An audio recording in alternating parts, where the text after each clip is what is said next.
başladığımız dersin devamı. Metin okumaya devam ediyoruz bugün. Metnimiz eski Uygurca 8 hükmek yarık suluttura veya 8 hükmek yarık sudur. Daha önceki adı yükmek olarak okunmuştu. Talat Bey bir makalesi bunun yükmek değil, yügmek olduğunu değiştirdi ve düzeltti. Konuyla ilgili ilk eserimiz, daha önce değinmiştik, bu. Ekran paylaşımını iyi yapamamıştık. 1934 değil mi? Evet, 1934. Gaben, Bank ve Arat, o üçünün Çince metnine dayalı olarak yaptığı çalışmadır. Hepiniz bunu yüklediniz. Sizin hepinizde olması gerekiyor değil mi? Bir link vermiştim. O linkten bu esere hepiniz ulaşabiliyorsunuz. Bu eser hazırlandığında standart Çince sutra yayınları henüz başlamamıştı. Şöyle göstereyim. Çince metin böyledir. Yaklaştırayım biraz. Evet. Bu ilk yayındır. Kitap olarak ilk yayın. Ama daha önce Hatto buna değinmişti. Japon hoca Hatto konuyu ele almıştı. Çok az fragmanı da Japonya'da vardı. Önemli bir fragman sayısı Berlin'dedir. Önemli sayıda fragman Berlin'de. Ana metin ise Dunhuan yazmaları arasında diye İngiltere'de olacak. İngiltere ve Fransa'da var. Kısaca bu. İlk ana yayın budur. Ama konuyla ilgili çok sonraları en önemli çalışma, kısa değinmiştim. Burada görebileceksiniz. Juten Oda'nın 2 ciltlik çalışmasıdır. Juten Oda bütün metinleri 2 cilt halinde hazırlamış, yayımlamıştır. Yani toplam 4'e yakın nüsha idi. 4'e yakın nüshayı kendi çalışmasında. 2010'dadır bu çalışma. Ayrıntısıyla yayımladı. Çünkü 2010'a kadar ki daha önceki ekranda bu iyi görülmemişti. 2010'a kadar ise 30 yıla yakın, hatta 30 yıldan fazla konuyla ilgili fragmanlar hakkında çok sayıda makalesi yayınlandı. En önemli çalışma budur. Yani en önemli dönüm noktası oluşturan çalışma bu. Bank başkanlığındaki Arat ve Gaben'in çalışmaları ise uzun yıllar kullanılan temel kaynak olmuştur. Ama Juten Oda'nın çalışmasıyla birlikte bu aşılmış oldu. Açık pencere varsa kapatabilir miyiz acaba? Orada ses geliyor. Bu ikinci çalışma. Üçüncü çalışmaya değineceğim. Geçen derslerde değinememiştim. Üçüncü çalışma Simone Christiane Rachman'ın Berlin'de bulunan fragmanlar üzerine yaptığı çalışmadır. Almanya'da bir Doğu yazmaları katalogları diye bir şey var. Katalog serisi var. Bu katalog serisinde Almanya'da bulunan Tibetçe, Çince, Japonca, Tayca, Laos, eski Uygurca, Osmanlıca, Farsça, Arapça bütün yazmalar katalog halinde ele alınır. Bu yazmalar ben nasıl yapayım? Burayı kapatmaya çalışayım. Çünkü burada tamamınız sesi kapatabilir mi rica etsem? Ben aç diyene kadar kapatabilirseniz çok sevinirim. Çünkü kayıt alıyorum. Bütün görüntü, herkesin adı buraya çıkıyor. Devam edeyim. Almanya'daki bu yazmalar şöyle bir kitap serisinde çıkmıştı. Buradan görebiliyorsunuzdur herhalde. Anlamı şudur. Almanya'daki Doğu yazmaları listesi veya kataloğu. Mesela birçok seri var burada. Şurada görebilirsiniz. Birinci seri Moğolca yazmaları içeriyormuş. Walter Heisig, Mongolische Handschriften Blockdrucke. Bu birinci seriymiş. İkinci seri Hintçe el yazmaları. Ama Hintçe el yazmalarında benim elimdeki kitap çıkana kadar 17 kitap çıkmış toplam. Üçüncü seri Gürcüce el yazmaları. Bu böyle devam eder. Bizi ilgilendiren kısım nedir? 13.'südür. 13'e gelelim. Türkische Handschriften. Türkische Handschriften Türkçe el yazmaları. Türkçe el yazmaları geniş anlamlı bir kelime. Burada hem eski Uygurca metinler hem öteki Türkçe ile ilgili yazmalar kastediliyor. Yani Osmanlıca da dahil. Mesela bunun ilk kitabı Barbara Freining, Türkische Handschriften. İkincisi Manfred Goetz, Türkische Handschriften. Bunlar Osmanlıcacı. Bu seriden epey bir kitap çıkmış. Sonra bizimle ilgili kitap, bu 13. seridir. 13.'de epey bir kitap çıkmış, 8 cilt. 13.'nün 9. cildi eski Uygurca'ya aittir. Dieter Maue, Alt-Türkçe Handschriften, Brahmi harfli metinleri ele alır. Burada parmağımın olduğu alt kısma bakarsanız orada göreceksiniz. Buradadır. Buradan sonra bütün eski Uygurca metinler katalog halinde yayımlandı. Bu katalog serisi tamamlanmadı. Benim elimdeki en son 26. Cildin çıktığını gösteriyor. Ve şu an değineceğimiz katalog, şöyle bakarsanız biraz tutayım. Okunabiliyor mu? Herhalde okunuyor. Evet. Bilmiyorum ne kadar okunabiliyor.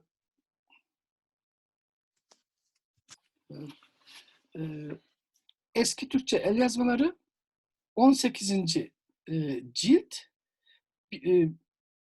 alt başlık Budike aus der Berliner Turfansammlung, Berlin Turfan koleksiyonundaki veya derlemesindeki Budist metinler. Kısım 1, birinci kısım Das Apokryphe Sutra 8 Hükmek Yaruk. 8 Hükmek Yaruk adlı Apokryf Sutra. Apokryf Latince'de yakıştırma, uydurma veya sonradan yazma anlamda. Anlamı şu, asıl külliyatta, asıl Budist külliyatta olmayıp sonradan Budistlerin kendilerinin, Budist rahiplerin mevcut tekstlere dayalı yeni bir metin uyarlamalarına, yeni bir metin yaratmalarına dayanıyor. Bu şu demek, eski Sanskrit veya eski Pali dilinde olmayıp başka bir dilde mevcut demektir. Ki bu dil Çince oluyor. Çince olarak yazılmış. Eski Uygurca metinde Çince'ye dayanmaktadır. Bütün bu Berlin'deki fragmanlar elimizdeki katalogda ele alınmış. Birer birer. Toplam kaç taneymiş Berlin'de? Bunu en son kataloğu açtığımızda görebileceğiz. Kaç adet fragman varmış? 220 taneymiş. 220 tane fragman varmış bu şekilde. Bu 220 fragman, her bir fragman tek tek tanımlanmış. Yani boyutu kaç, faksimilesi daha önce yapılmış mı, toplam kaç satır, bunun üzerine bir yayın yapılmış mı, tek tek tespit edilmiştir. Bu 3. kitap oluyor. 4. kitabımız, daha önce değinmiştim, Japonca olan yayının, Steno'dan Japonca yayının İngilizce tercümesidir. İngilizce tercümesi. En son yayınımız bu. Şimdi bu ekranı kapatacağım. Nasıl kapatabilirim ekranı? Üstüne basarsam kapandı. Evet. Ekranı kapatarak devam edeceğim. Ve şu an ekran paylaş diyeceğim. Bunu yapmalıyım. Bunu nasıl yapacağım? Ekran paylaş. Ekran paylaş. Bu mu?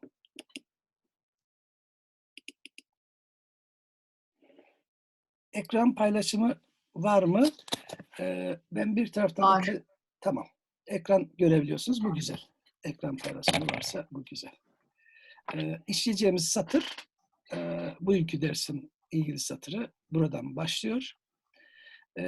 Bakabildiyseniz, sorularınız varsa, anlaşılmayan kelimeler varsa lütfen benim cümlem bitince söz alın. Yani mutlaka sorun. Lütfen dedim, yani mutlaka sorun. Sormadan geçmeyin. Ben de sizinle birlikte metni okuyorum. Anlamaya çalışıyorum. Çünkü yıllar önce baktığım bir metindir. Bu yayının eksiklerine, hatalı olduğunu düşündüğümüz kısımları buradan birlikte düzelteceğiz, anlayacağız. Geçen hafta 19. satıra kadar gelmiştik. Oradan devam ediyoruz. Amtı Tengrim, bo kutsuz kovu tınlıklar üçün ters biligin anık kılınçın ketermek, alın çevişin yarlıkazın Tengrim. Bu 19'u da geçen hafta yapmıştık. Hı hı. Ters biligin anık kılınçın. Anık kılınç, ters bilik hatalı bilgi, yanlış bilgi. Hı.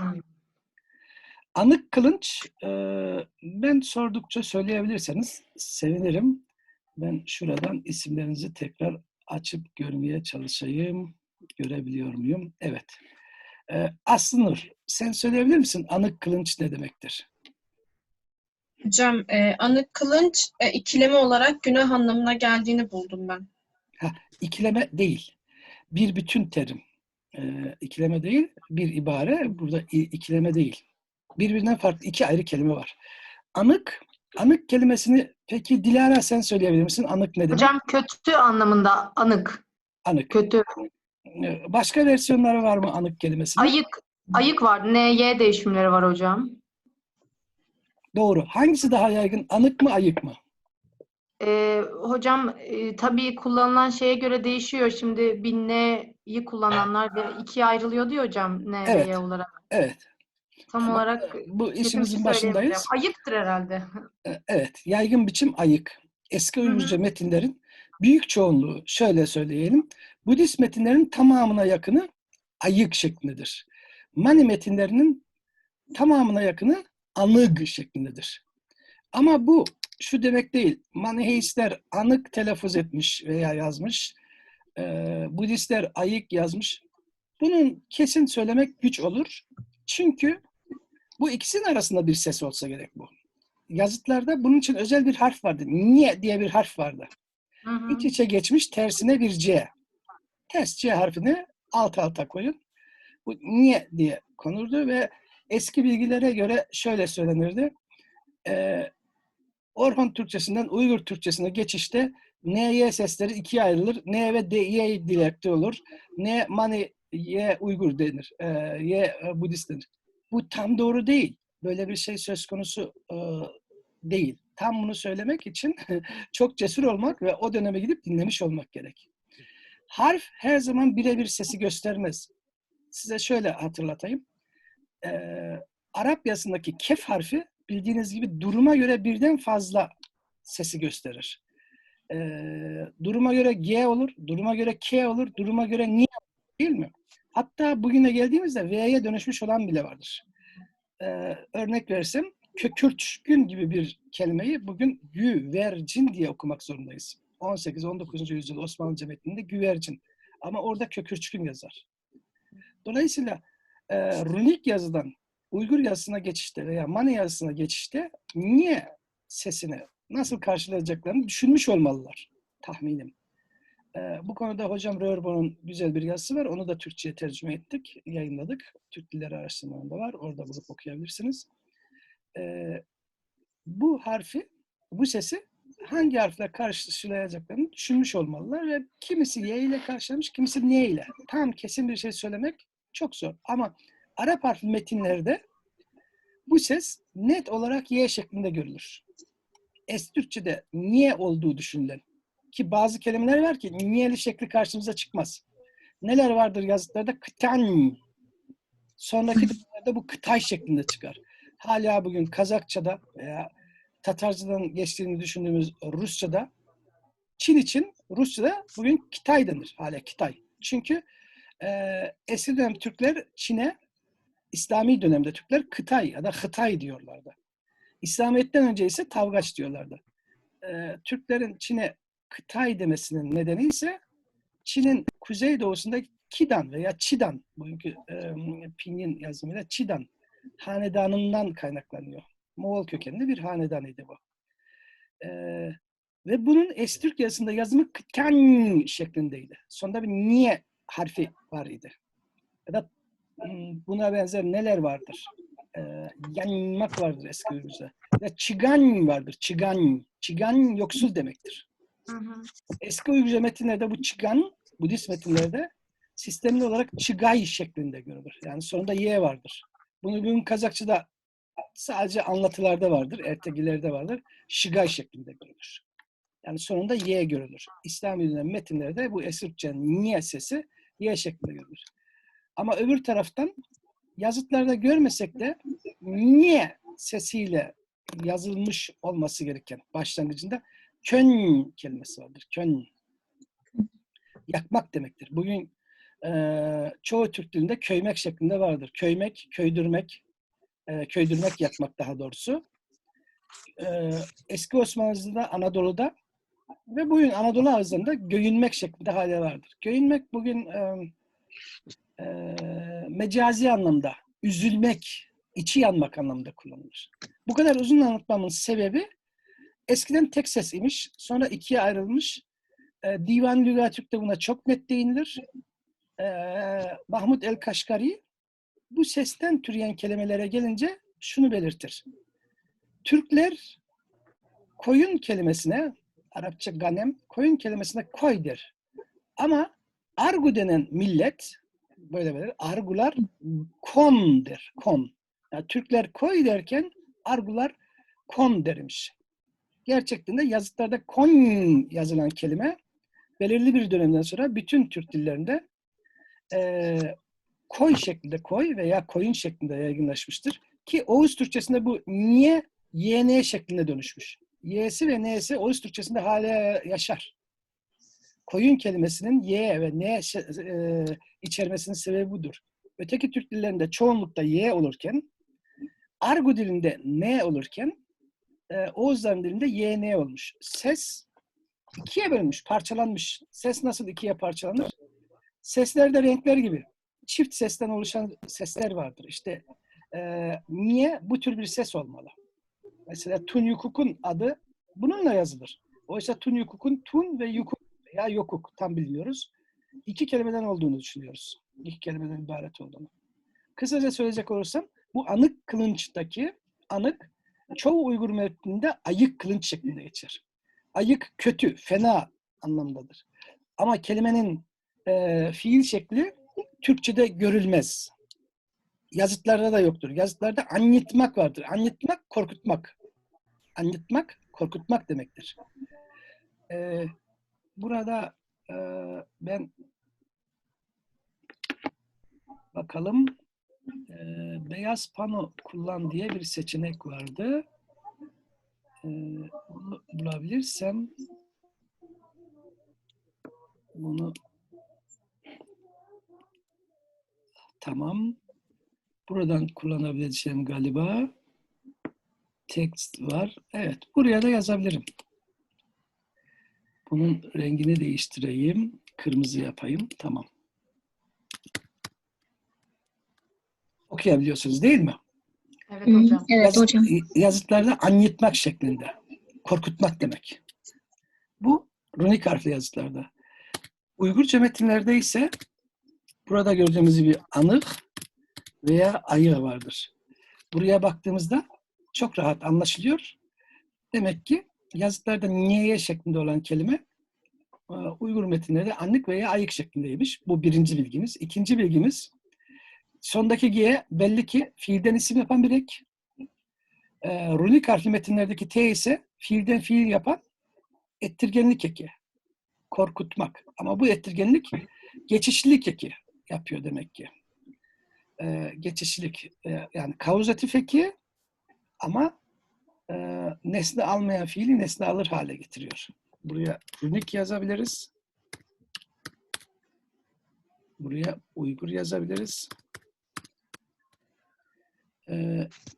Kısacası kelimemiz bu. Anık. Bu bizde yaşıyor mu? Yaşamıyor. Ama bana göre, benim düşünceme göre bu Moğolca'da yaşamaya devam eden bir kelime. Moğolca'da ayu. Tabii Orta Moğolca şekli veriyorum ben. Ayu. Eğer yanlış hatırlamıyorsam korkmak anlamındaydı. Doğru mu? Gencitme. Doğru. Moğolların gizli tarihinde olacaktı. Ayu. Ayu fiili. Aha, ayu. Ayu. Evet. Bu çok belli. Demek ki eski Türkçe fiil A ve Y'den veya A ve N'den olmalı. Çünkü Moğolca'da sona genelde Türkçeden bir kelime geçtiğinde bir ünlü geçiyor. Ünlü türüyor. Moğolca'da demek ki yaşıyor. Bu arada şu an hafızam beni yanıltmasın ama Yakutça'da ayı şeklinde kelimenin yaşadığını hatırlıyorum. Bunu sözlükten kontrol etmeliyim. Ayı, korku, endişe veya ona benzer bir anlamı olacak. Şu an hatırlamıyorum. Sözlüğe bakmam gerekir, Yakutça sözlüğe. Bu Yakutça kelime çok net olarak anlık kelimesini gösterir. Çünkü Yakutça'da G'ler kaybolur ve yanındaki ünlüyü uzatır. Kelime içi, kelime sonundaki G'ler esasen kaybolur ve yanındaki ünlüyü uzatır. Demek ki hiç bilmediğimiz gibi görünen bir kelimeden hangi bilgilerimiz çıktı? Başka nelerimiz var? Ayık kılınç. Ayık kılınç Uygurca'da esasen günah demek. Günah. Bunu birazcık süremiz mi bitiyor? Süre bitiyor. 10 minut kaldı. 10 dakika kaldı diyor. Siz görebiliyor musunuz? Running out of time. Evet hocam. Siz de görüyorsunuz. Ben şimdi buradan bir 9.39. çıkayım. Hmm. Evet. Buradan çıkmalıyım ki şey olabilsin. Bunu kapatabileyim. Upgrade ne oluyor? Para mı istiyor upgrade'de? Evet. Para yok. Para vermeyeceğiz. Yeniden başlatacağız ihtiyaç durumunda. Eğer bu biterse meraklanmayın. 10 dakika içerisinde ben tekrar başlatacağım. O zaman hızla bitireyim. Bu ayık kılınç İslami dönem metinlerde de aynen devam etmiştir. İslami dönem metinlerde kılınç yerine amel kelimesi girmiştir. Arapça kelime amel. Ayık amel. Ayık amelin manası o da günah demektir. O halde eski Uygurca terimler, kelimeler İslami dönem metinleri de biraz değişiklikle devam etmiş, sürmüş. Buradan devam edeyim. Ayık kılınç. Moğolca'da bu kılınç kelimesi yaşar. Kilinç olarak. Ayık kelimesine de ihtiyaç yoktur Moğolca'da. Kilinç tek başına kötüdür zaten. Kılınç davranış demek, amel demek. Yaptığımız her şey kötü. İyi bir şey yapmıyor muyuz? Yapıyoruz, var. Bunun karşıtı, zıttı, edgü kılınç var. Yani iyi davranış. Bugünkü bildiğimiz terimle karşılığı sevap. Eski Uygurca'da karşılığıyla buyan. Buyan bugün Moğolca, Tuvaca ve Sarı Uygurca'da çok iyi bilinir. Moğol dilleri diyelim çünkü tek Moğolcadan bahsetmiyoruz. Türk dillerinden ise Tuvaca ve Sarı Uygurca'da kullanılır. Kişi adı olarak kullanılır, sevap olarak kullanılır. Sanskritçe punya kelimesinden gelir. Tekrar metnimize dönelim, cümlemizi bitirmeye çalışalım süremiz dolmadan. Anlık kılınç ketermek. O halde ketermek uzaklaştırmak demek değil mi? Ketmek yani gitmek kelimesinden. Ketermek ise geçişli hale getiriyor. Transitif fiili intransitif fiili transitif yani dönüşlü fiili geçişli. Nesne alan. Akuzatif eki alan hale getiriyor. Anık kılınçın ketermek. O halde buradaki kılınçın sözünün sonundaki ı ve ne çok rahat anlaşılır. I üçüncü kişi elik ekidir. Ne de akuzatif belirtme ekidir. Kötülüğü, kötü davranışı veya günahı gidermek, uzaklaştırmak. Alın çevişin yarlı kalsuzun. Al ve çeviş tek başlarına kullanıldığında anlamları farklıdır. Özellikle al yaygın kelimedir. Çeviş tek başına pek kullanılmaz. Al hile demek. Bizim bildiğimiz aldatmak, aldanmak anlamındaki kelimenin kökü olan al. Bulmacalarda çıkar. Eski dilde 2 harfli hile. Aynen böyle yazılır. Alın çevişin yarlı kazun. Al çeviş ikisi birlikte ikileme oluyor. Bu ikileme yeni bir anlam kazanıyor. Metod, yöntem, yol, usul. Anlık kılınçın ketermek alın çevişin yarlı kazun. Günahları uzaklaştırmanın yolunu lütfetsin. Al çeviş yarlı kazun harfiyen metodunu, yöntemini lütfetsin. Yarlıkazun. O halde al çeviş metod, yöntem, alın çeviş metodunu, yöntemini göstersin, anlatsın. Tengrim. Tengrim. Kim uksun bilzünler. Burası kolay. Bu arada burada durayım. Küçük cümleciyi bitirmiş olduk. Bununla ilgili sorusu olan var mı? Anık kılınçın ketermek, alın çevişin, yarlıkazım, tengrim. Burada sorusu olan var mı?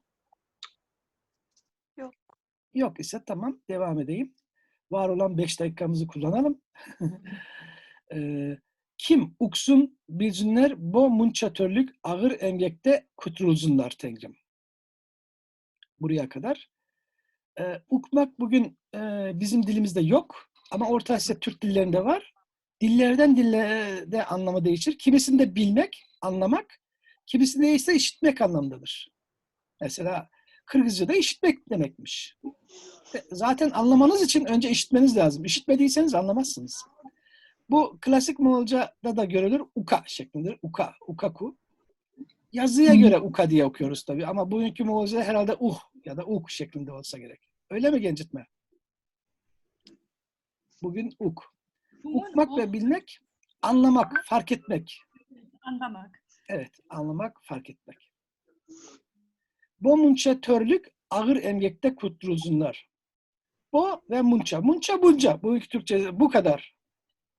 Bunu hepiniz çözebilirsiniz munçayı. Zorluk yok. Bu işaret zamirine gelen zamir neyesi.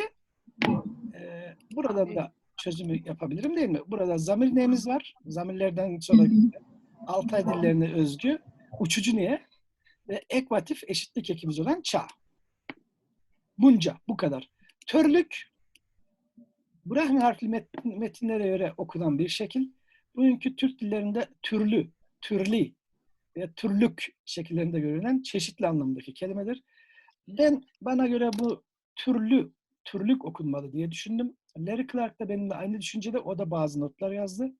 Ben 1991 veya 92'de kısa bir kitap tanıtımı dolayısıyla buna değindim.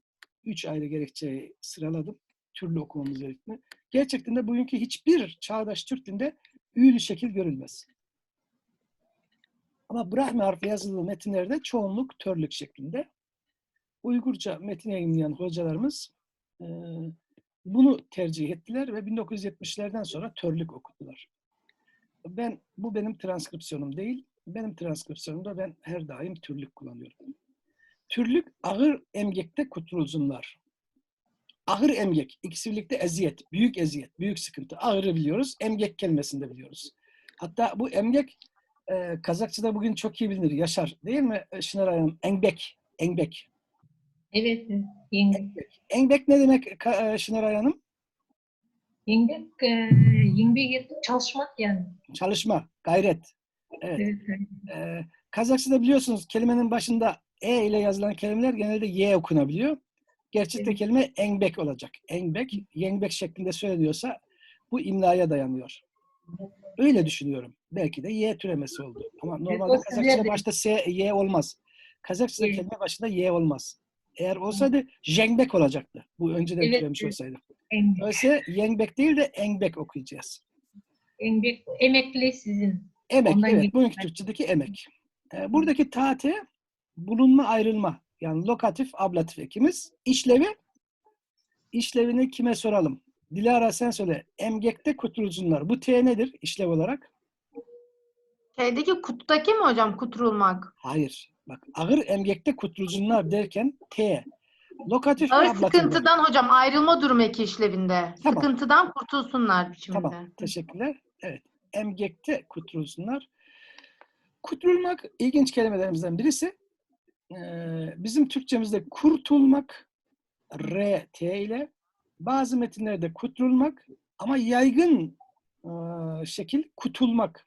Eski dönem metinlerde kutulmak şekli de var. Kutulmak. Serbest kalmak, özgür olmak. Evet, bizde kutulu. Kutul değil mi? R'si yok sizde. Evet. Evet, Kutulu. doğru. Kutulu. İşte bu o kelime.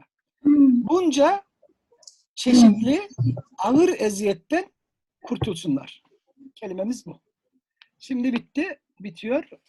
Bittikten sonra bittiği an ben hemen yeni bir oturum rica edeceğim. Zoom Hazretlerinden yeni bir oturum verirlerse ben size hemen haber vereceğim. Haberleşmek üzere.